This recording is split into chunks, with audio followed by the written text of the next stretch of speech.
wants me to click a button. All right. Yeah.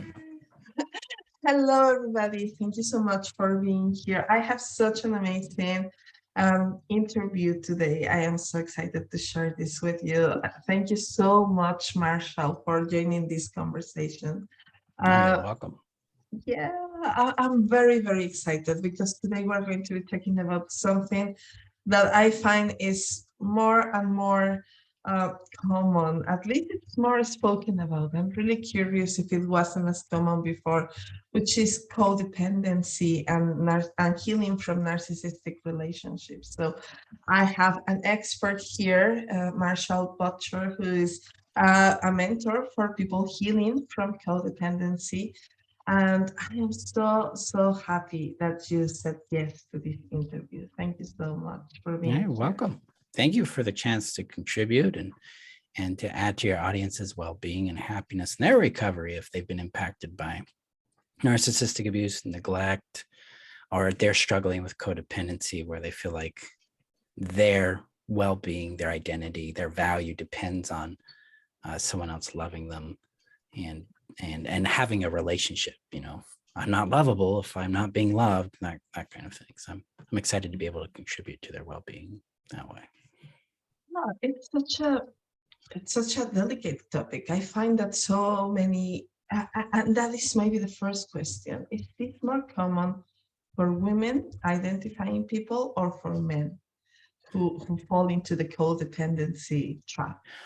I don't know anything statistically on that, but what I have found by my own experience, it's dominantly women that are more in the codependent function, but there are a number of men that are too. They're typically called the nice guys. And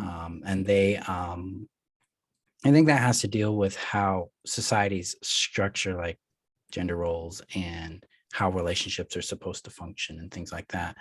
And part of how men internalize and process emotions versus how women are raised and conditioned to process that. Those two different things lead towards one or the other a lot.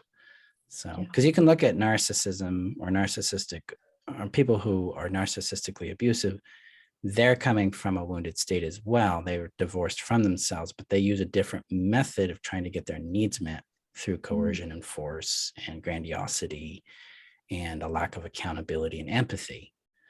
Whereas codependents enmesh themselves with the other individual. So they have unbounded empathy. They don't have a sense of self, and they glean that from the relationship.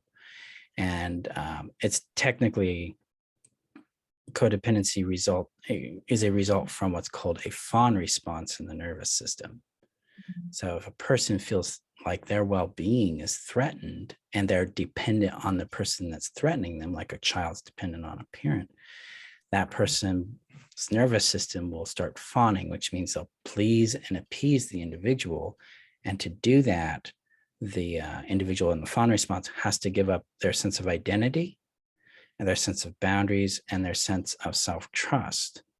And when that happens, then they start shaping themselves to the other person's expectations, trying and hoping that the other person will then love them for it and that the chaos will stop and they can start to feel more safe again, which then they'll try to be more of themselves, which in narcissistic abuse cycle results in more abuse. So, because that's what the narcissist doesn't want is you being you, because that means you have boundaries and they can't control you and they can't get their supply from you. Yeah. So they're really geared towards you not existing, you just being supply for them or fuel for them that way. Wow. It feels so real. I can share so many stories that I have seen with my own eyes, and it's a very real thing. And it just falls into what you described, this fawn response, and how culture has shaped women to be particularly easily attached to this kind of relationships. Like how we wait for a man to give us value, because that's the way which for many years we were conditioned to be with things. Yeah, you're treated as property. And that is such a tragedy at the end of the day, right? It really is. Yeah, it robs everyone of true intimacy and connection. It robs everyone of secure attachment.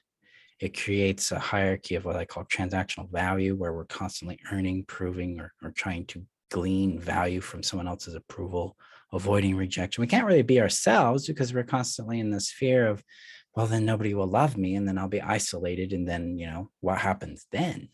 Yeah. So our primary needs for safety, connection, shelter, and belonging are on the chopping block. That's a very scary thing for anyone. So yeah. Yeah.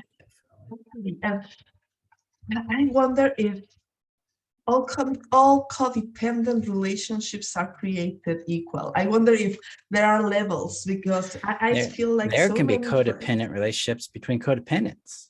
Yeah. One Oh, is more wow. avoidant, one is more Mhm. anxious. So you can have codependency in an anxious, avoidant, attached relationship where they have this, what's called the anxious avoidant trap, where they're chasing and running and then running and chasing. And it's just, they flip roles that way.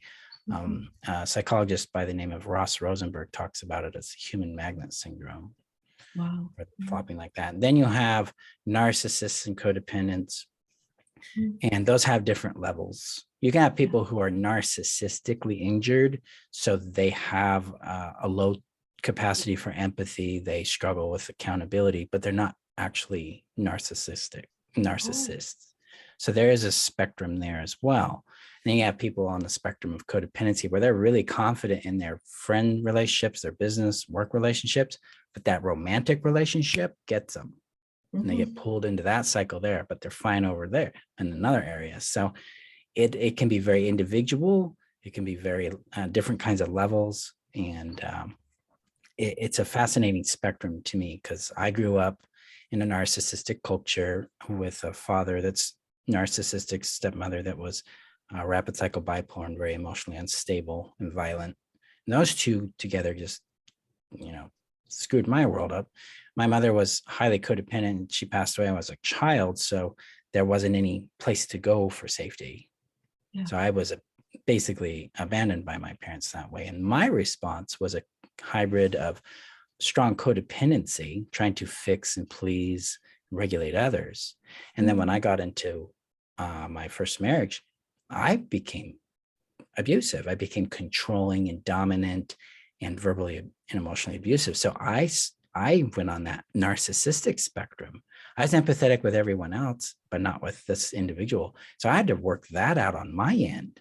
So I can, we all navigate this spectrum depending on what our circumstances are and how well we are resourced in securing attachment, being connected to our needs, and regulating our nervous system. So it's a journey for us that way. It is, and I find that just hearing you speaking, there is something that immediately gets my attention, which is how we change our way in which we relate to others. It's not that we are codependent with everybody or narcissistic all the time, but that can be changing according Change. to relationships. And a lot of times the factor that determines that is how secure we feel in the relationship, and how safe and secure we feel with having needs and wants, having what's called proximity and space with someone. So proximity is the closeness you have with an individual physically and emotionally, mentally, things like that.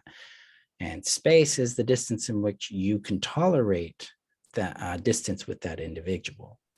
And those can shift from person to person and relationship to relationship. But often that's where things start to get activated, is in these attachment styles. Because attachment styles are technically a trauma response, a distress response to the Mhm. fear of being left or smothered.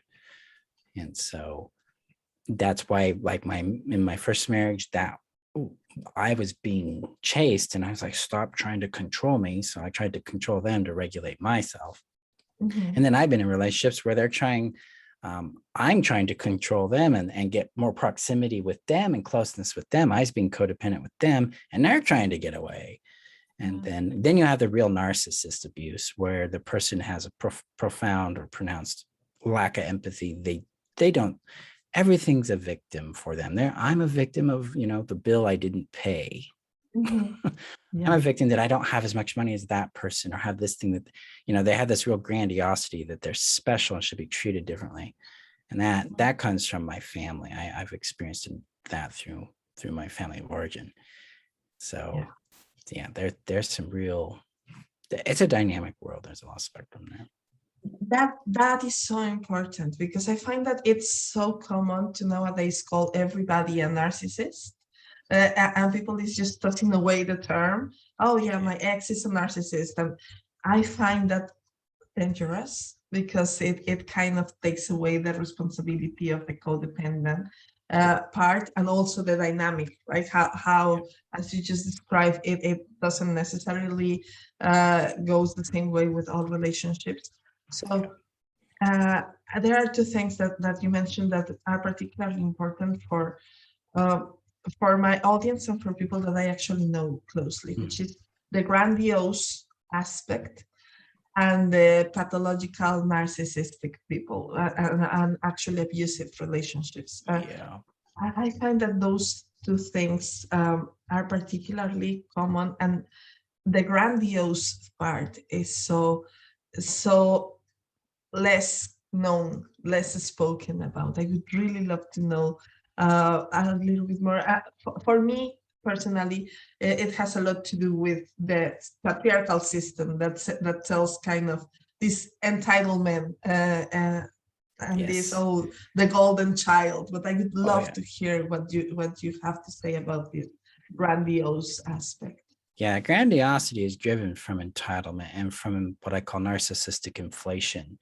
So narcissistic individuals are like a balloon, and they need fuel, and that fuel is the air you put into the balloon, so it gets bigger and bigger. So the more attention, the more praise, the more whatever they're getting that they consider to be fuel or supply makes them bigger. But there's a hole in this balloon, and it's always deflating, so they need more and more, and they feel entitled to whatever that supply is. So I kind of put it in the equation of a cookie. So in relationships with a narcissist, you're coming from what's called a benefit-centered relationship. That means they're in a relationship to get something, not to give something, because they're there to be served. I deserve this. You give it to me now. That's the perspective of entitlement, and I call that the cookie. So the codependent gives the narcissist the cookie. And then the narcissists go off and do whatever they want, and the codependent's like, what about me? I did this for you. Where's the return? Where's the reciprocity? And then they're just drained constantly of their cookies. So they start making more cookies because they're getting what's called a breadcrumb, a little slice of love sometimes from, hey, gave them a cookie on Tuesday. And you're like, thank you. I love you. It's so wonderful. And then 2 months later, they get another breadcrumb from them from another cookie they gave. But there's these gaps between this reinforcement of value. It's called intermittent reinforcement, meaning I only get love when I do something that happens to please them. We call it love, but it's technically approval to manipulation. And so that's what the grandiosity is about. It's about their entitlement to specialness and to especially bypassing accountability and being privileged into like positions of power and status and things like that. And that's a grandiose narcissist, or what's called overt narcissist. You have what's called covert narcissism, where their grandiosity is, I'm the one that has the worst experience, the most pain. My world is the most broken. My traumas are the worst. I can't do anything. I'm completely helpless. Please save me from myself, basically. And so you have a spectrum there on the grandiosity. They can come off as real weak, broken, hurt. They need you. They can't go on without you. And then the grandiose are like, I'm all about power. I deserve this. Look at me. I'm special. And if you don't agree, you're wrong. And I'm going to make you pay for it. So that's where their vindictiveness comes in. So the entitlement magnifies the driver of the sense of grandiosity. They have to inflate themselves because they live with such an emptiness of self that way. Wow. I feel like, unfortunately, there are so many levels in which this happens every day to so many couples. I really wonder if there are actually couples out there that haven't, at some point, some level of codependence or entitlement. Entitlement and obligation is a pretty common factor in most relationships. Mhm. but it's not to the scale that a narcissist operates on, because it's not a normal person has a conditioned sense of entitlement. I mean, we haven't grown up yet to realize that relationships with other adults are built on consent and privilege. And so there's some growing up to do, some maturity. A narcissist doesn't think that way. They sincerely believe their entitlement is a fact and everybody else is wrong, and they need to get in line and start agreeing with it. So it's not a consideration that, oh, I need to grow up. It's more like everyone else needs to grow up and give me what I want because I'm special. So it's a very different kind of magnitude of entitlement. But we all do have to mature out of entitlement and move into consent. That's a biggie in healthy relationships. I love that so much. As I hear you, I think of Esther Perel say redefining what relationships are like. Like we are actually just in a loan, right? Like relationships are a loan that can be rewritten, a contract that has to constantly Yep. be rewritten, and it's Yeah. not It just a has to be given. cultivated. It has to be alive. And so it's always based on this active form of consent and what's called attenuation to your partner, and your partner being attenuated to you, so you can sense into what's going on and be responsive to it rather than reactive or disengaged. Well, it's just doing what it does, and they've checked out of the relationship for whatever reason. And that takes work. That's what I call adulthood.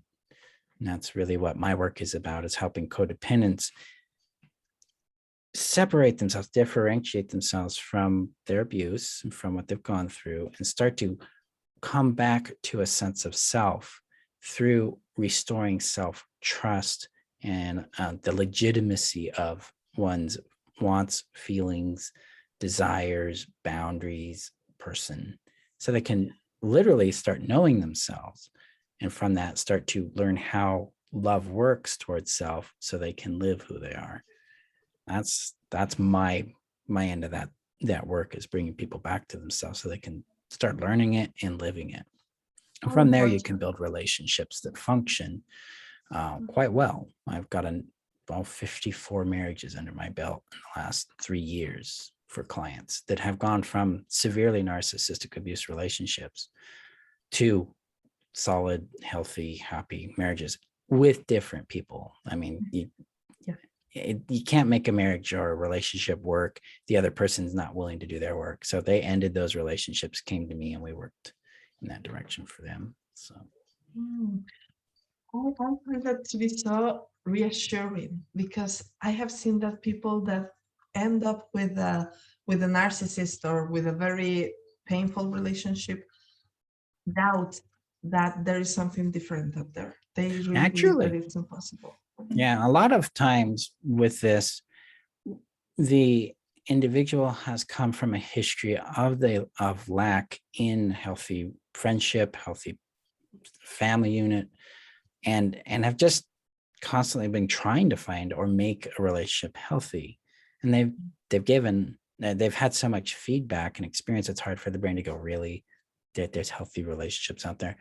And the paradox in this is that there are, but we're not in the circles those relationships are in, because the codependency motivates us to go in certain directions, which is away from healthy people. And that's one of the key signals to that I work with in the relationship side of things, is learning to get to know people who at first seem boring, Mm. because codependency is seeking a euphoria, and the seduction aspects of the narcissistic individual, their grandiosity, their claims, their confidence, the praise, the love bombing they give you, the praise, the attention, the gifts, all that really activate a euphoria within the codependent. It's like, I'm finally seen and lovable and I'm whole and this person's going to rescue me. And it's a child's fantasy playing out there. And they're really attracted to that because they haven't matured and healed out of that unmet need and unmet self in the child, in the inner child.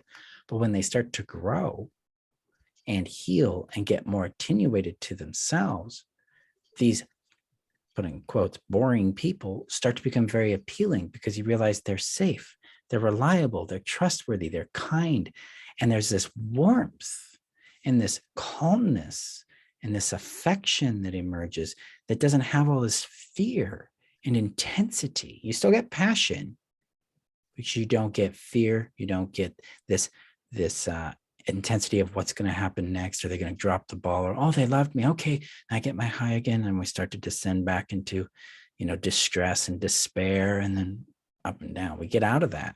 We start to learn what it's like to have a calm, stable, nurturing relationship. Oh my gosh.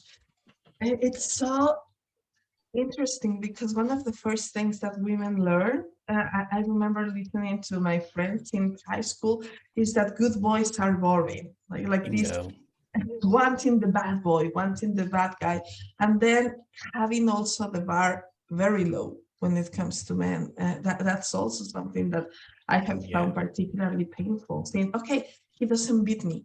Like I know for me I'm not that getting was hit. yeah.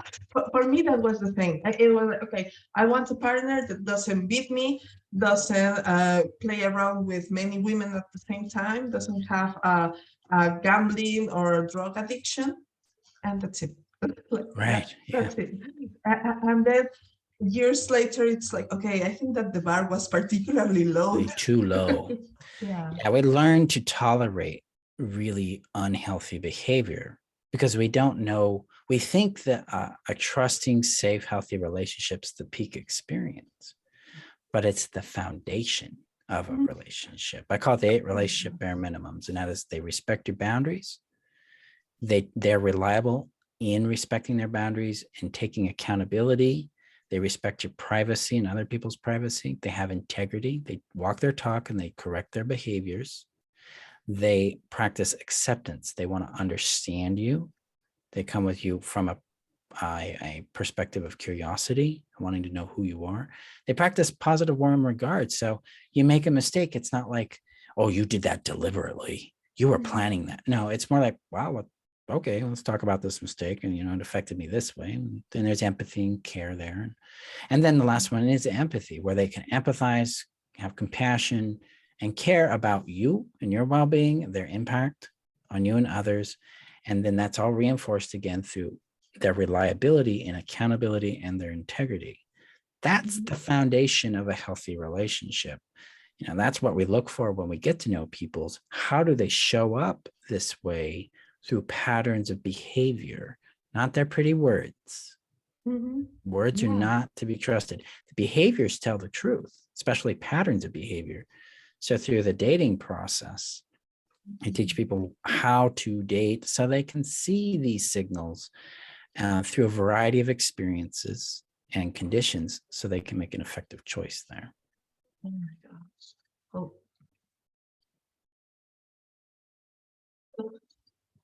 I find that so fascinating, especially because I can think of so many cases where women are actually taught to give all of that you just described, this empathy, this understanding, this respect, hoping that with that they will change the partner, like they will change the bad boy. I would always laugh at that. It's like, oh my God, I am going to change the beast with the superpower of my super love, and the truth is that it doesn't happen. No, and that is part of the fantasy, the codependent fantasy is I can change someone. There's a sense, there's a little grandiosity in that thing. If you think about it, like, and it's also a misunderstanding about why people are who they are. People are who they are because they choose to be either unconsciously or consciously, or in the spectrum between the two. And we have no right to change anyone. Our job is to understand them. If I can understand and accept a person as they are, I can make better decisions about where they belong in my life. Because acceptance doesn't mean tolerance. It means acknowledgement. Okay, this person does this thing that way. How does it align with what my values and my well-being, my happiness? Oh, it doesn't? Well, then they don't get to be in my world. Oh, it does in this way. Okay. And is that the other ways costing me something, harming me? If not, then there's a compatibility fit, maybe like in business or something.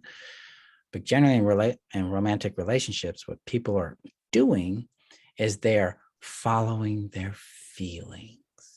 and Mm, ignoring the pattern of results and impacts and behaviors that show up. It's like, but he treated me well this one time. Healthy people aren't a one-time thing. This is partly why they come off as boring, is because they're consistent in how they treat you. They care, and that is a consistent thing across the spectrum, rather than once in a while. yeah. So there's a lot to unpack when we look at how we relate to people, because a lot of times we've turned people into objects. It's like, Mm, oh, I know who they are. I know who they really are. They could be oh, this if they would just heal their trauma, and I can heal their trauma. My love will heal them. And then, and this is in the background, their love will heal me. They'll oh my make God. me whole. They'll make me special. They'll give me value. Mhm. Okay. And that's the problem, because with codependency, there's always the hidden exchange. Mhm. It's like, if I do this, then you're going to do this, and that's what it's going to mean about me.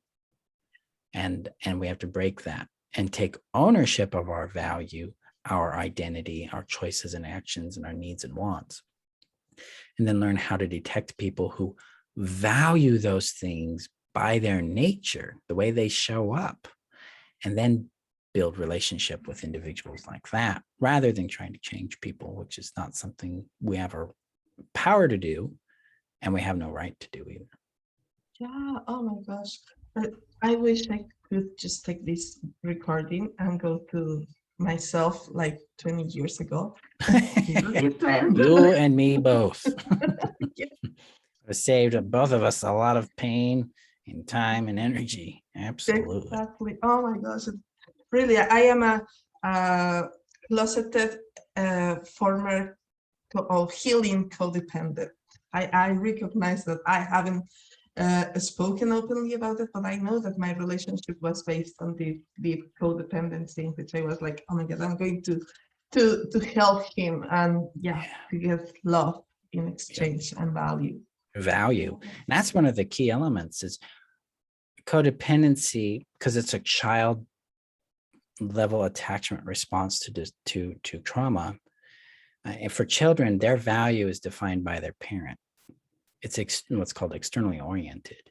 And as a healthy child matures, they internalize that value. Like, oh, I am sovereign in my value. I'm a valuable person as I am. And that's happening because the parents reflecting back to them value, responsibility, integrity, their power, stuff like that. Codependents don't get this. It's never happens because the parent is doing something else. They're using the child for their own emotional support. They're neglecting the child. They're ignoring the child. They're harming the child in some way. And the child never gets a chance to develop this, what's called individuated sense of self. They get a partial sense, but then they're still enmeshed with that. And then we take that and we translate it to our romantic relationships. So now my partner defines me and is responsible for my value. We don't even know we're doing this. This is all in the nervous system. This is somatic. And that's why we're doing that. We have to take that back. We have to become, in our adulthood, I own my value. And my job is to cultivate the awareness of what I call innate value, my intrinsic worth. That doesn't change on being rejected or accepted.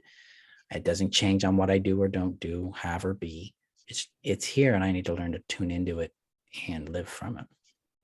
And that's how we start to know, love, and live who we are. It's all on that value. And then I find that the danger is that we can't think that we're healing that in our relationships, or we are no longer doing that in automatic pilot, like we're starting to be aware, but we do that with our work or with our Yeah, friendships. we throw it in everything. You know, I run my little business, and it gets enmeshed in that. I have to bring it home. So it's a practice of individuating and coming back to my sovereignty, my wholeness as a human being, and not letting something else define me anymore.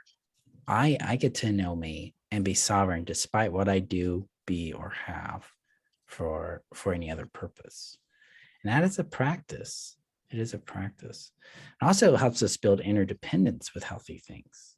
because your needs and wants are valid. And a lot of times codependents want to become independent, meaning I don't want anybody else to meet my needs. I can do it all on my own. And that's not an attainable outcome if you want to be happy. Happiness and that are not compatible. We need to develop interdependence, which means I have a need.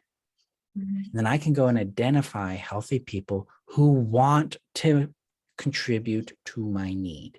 It brings them joy to contribute to my need and my want. It brings me joy to contribute to theirs. And this is a factor in satisfying relationships and friendships, is that we're valuing each other's needs. So I mentioned that thing called a benefit-centered relationship, narcissists, unavailable people. Well, the opposite is connection-centered relating, which means I care about how you're feeling, how you're doing, what your well-being is, and what you want. And we do that together, and wham, we're reciprocating. Oh, you have this need. Let's talk about it. How does that get met? Oh, this way. Now let's see if I can do that. Vice versa. So it's a really vulnerable experience of intimacy built on self-trust and then trust in the other individual through experience, not through assumption. Because most people assume it. They're like, well, they're nice to me for 3 weeks, so I can trust them with everything. No, you don't even know this individual. A baby takes longer to be made than that, and you're going to just jump into this. We need to take our time to really know a person, and that trust is built through experience, or it's destroyed through experience, and that tells you how the relationship, if this person's compatible with your well-being and happiness or not, rather than, oh, what, I love them, so we got to make this work. And that's dangerous. What matters is the compatibility, how the relationship functions, and if we love them. But if we love them and it's not functional, we're going to suffer, and they're going to suffer. So it takes both. But there's something that I really want to repeat, and I wish that people listening to this are taking notes, because there are so many very important parts in here. That is that the opposite of these relationships that are abusive, narcissistic, or codependent is not hyper independence, but it's a healthy connection with people that actually wants what you desire. That is blowing my mind. That really defines differently everything. Relationships, work, the way in which you show up in like a coach, like a person in social media, like everything at all. Yeah, because when it's based on want and not demand or obligation or entitlement, it's based on consent and privilege, meaning I say yes, they say yes, and we recognize that it is a privilege to be in each other's worlds. So there's a really deep, active, alive respect for each other in that vulnerability and intimacy that's created. There's also honesty in this that can be fairly confronting, because sometimes you're building that and you find out this doesn't work for me. That's okay. It is the process. It's what it's designed to do, is coax out whether or not you will last by your organic chemistry and how you navigate communication and conflict and intimacy. It's like, okay. And maybe sometimes you find out it doesn't work. So you bring that to the table. It's like, it's not working. And we've tried, and maybe it's time to call the ball and end this. Or it's working and we've worked out, because every relationship's going to have crossroads and things they've got to work out and change in either how they do a thing or their capacities and learning how to adapt to each other. And that's built on consent. It becomes a lot easier to navigate those difficult challenges that show up, because we're coming back to the privilege of having a relationship with each other. And then commitment becomes something we're constantly choosing, rather than, oh, I committed, 3 weeks ago, and now I'm stuck in this forever. It's more like, how is it alive now? Do I want to continue to commit to this based on how it's adding to my well-being and happiness and theirs? So it's a different way of relating. And I'm personally doing it. This is not me just, Marshall with his words. My relationship with my girlfriend's this way. My relationship with my children are this way, with my clients, my friends. And it takes some work. And it takes energy, and it takes focus, which is not something we're often very used to, because we're used to autopilot. It's like, oh, I was watching The Bachelor, so I can do this like that in 9 weeks. I got that thing. It's not how it works.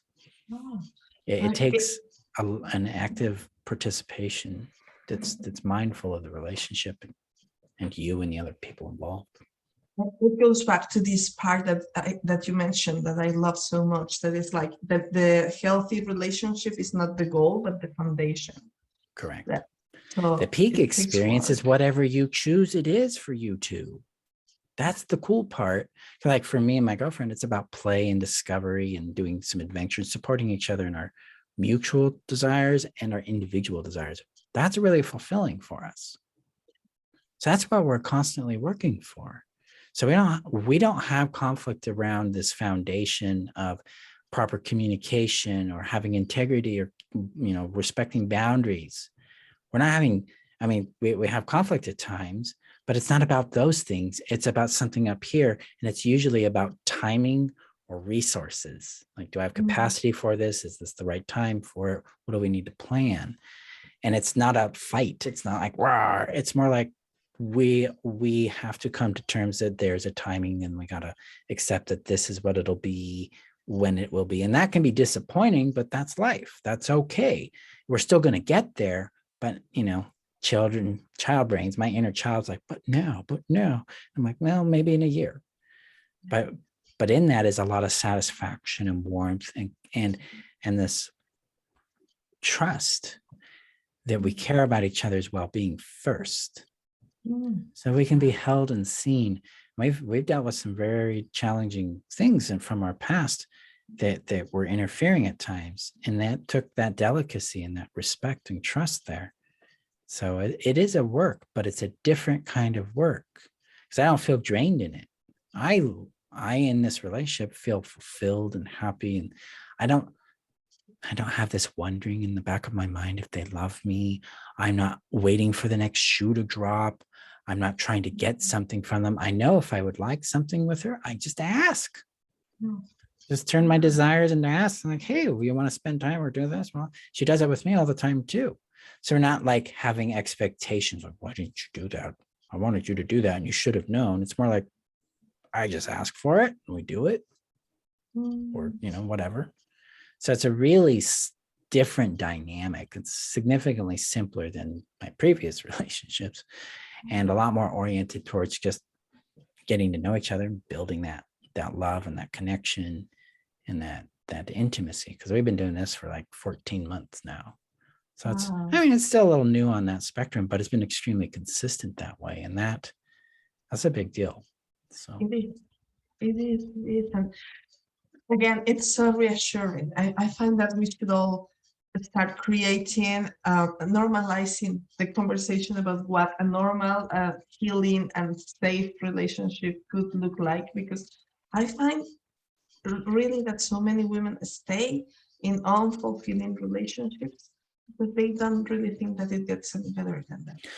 Yeah. There's this, there's an understandable lack mentality that we have because we don't see it very often. It's not something that is, I mean, look at movies, songs, TV and stuff. It's always drama. It's always this drama triangle. Someone's persecuting, someone's a victim, someone's a murder, and they're just running around in this drama. And so it's understandable why people would be like, that isn't real, or it's not possible for me because my sense of value is low, or I'm dealing with trauma that's unresolved and things like that. And so, yeah, I get why it's reassuring because it feels like it's rare. Yeah. And it might be, I don't know, but what I have seen is, at least in the history of doing this, when people get really aligned with themselves, really anchored in their value, and then they master the skills they need for communication and intimacy, this changes because it's like, oh, I can at least discover and understand what's going on. So I can make choices, commit to people who are healthy or not, or avoid those who are not, right? And then that's when they start to filter this out and get the results they're looking for. It's a journey. It is. Oh my gosh. there is so much already in this conversation to go and listen again and to chew on and to share. And I am curious, those people that wish to keep working with you, how can they do so? Do you have a program, a I private do. practice? Yeah. So my focus dominantly is helping codependents come back to self-trust and come to know, love, and live who they are. So I do that in 3 steps. And that's first restoring self-trust, along with restoring safety, sanity, and sovereignty. And then a second step is called the first one's called the Heal Yourself strategy, and that's where we focus on those things. Second step's the Know Yourself strategy, where I teach you how to know, love, and live who you are. And the third one's called Relationship Essentials. That's called the Happiness After Codependency system. So these 3 steps lead you into that space of being available for healthy relationships. And so I only offer enrollment a few times a year. And so starting this January, we've got about 60 days or so. We have what's called my 5-day Freedom from Codependency Challenge. So you sign up for that. It's free. You can attend it. It's 5 days, starts on a Monday, ends on a Friday. And I teach you these fundamentals throughout those 5 days. And then you can have your opportunity to enroll in the Happiness After Codependency system and go deep on this with live support from me twice a week. And then we have homework support live, so you can log in and do the homework with others. You can attend the live classes when they're running. We got your back with this, and it's a lifetime access to the courses and to that live support from me and from homework support. So that'll open up in January, but get on the 5-day challenge, and then that's where you get your opportunity to enroll in that. So that's amazing. You can do that on my timely. website. So my website's www.freetheself.com. That's where you can sign up. Oh, amazing. I will have the link down below so that people can just click on it too. But it's such a perfect timing, and I'm so happy that you're doing this. This work is so important, and I really wish that so many people just start creating these healthy, powerful relationships, because there's so much more to life than wasting it having to be worrying about being dropped, being left, being in painful emotional situations all the time. I often ask my students and my community on Facebook and stuff, I ask them this question is, well, what would you do with all that time and energy you've been investing trying to survive? What would you be doing instead? And they're like, their eyes light up. I'd be doing this. And I'm like, well, then let's go start doing that. Let's go build the path so you can do that and enjoy your life. Because we don't have to be pouring all this energy and focus into a relationship to maintain it. Healthy relationships, they take work, but they're not draining you. They're adding to your well-being and happiness. They support these other desires because they care about you. You care about them. So, yeah. Oh, I just feel that in my body, like this bubbly feeling of, Isn't yes, it? please, we need that. I agree. Yes, absolutely. Oh gosh, I'm so thankful for your time and for your wisdom and for these powerful tools that you are that you're sharing with your program, and for the time that you have invested in just sharing this with my audience. This is really, really valuable. Thank you. Thank you for your time and the chance to contribute to your community, to your well-being and happiness, because that's what I'm about. That's why I do what I do. So I appreciate it. So much. Thank you, everybody, and please make sure that you sign up to Marshall's challenge. It sounds amazing.